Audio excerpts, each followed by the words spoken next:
satıp alırlar irinler. Şöyle, yer olmazsa şunu akşam olursun kısım ayına. Yarı yıllık propiska bizden kadar 325 so'm bu boş karaslıklar bilen birde. Ama 325 so'mni elde irindirek kişilerni elde kısıksındırmayın.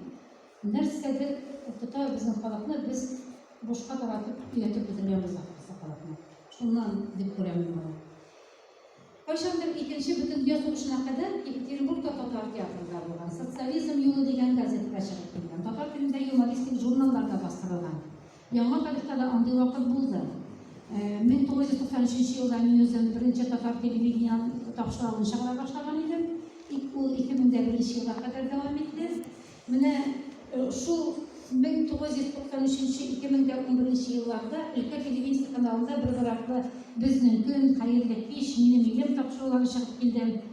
Yoktaşlar radyo tapşırıqları da var 90 yıllarda. O vakitte halkının uzanı işlerek edilip hatırlayayım. Nitekim Tatarlık işlerek edilme.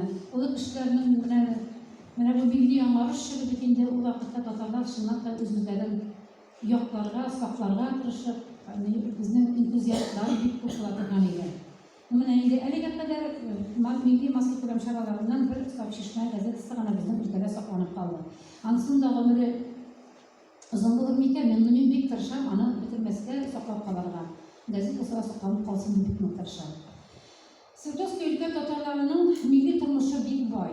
Bugungi kunda milli turmushga yoshlar tortiladi. Milli harakatda zamana bilan birga o'zgaradi. Qayşandır yamalaqlıq tuyulğan əmrlər bugün fəaliyyəti xəritə verir. İlk bitirdiğimiz min xətəli 89-90 yıllarda Tatarların tabay edip de beliş pişirip, Brüsselatına jıyılıp, şeyler işip, jırlaşıp, garmınçı kaldırıyorlar bizde, rahatlanıp jırlar oturaya anasın. 90 yıllar başında ülke şehirlerinde uyuşa başladı, ansambller uyuştura başladı, konsertler uyuştura başladı.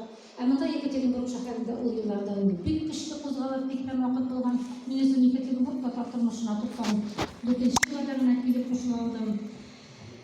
Hazırki vakitte milli turmuş büyük özlerdi.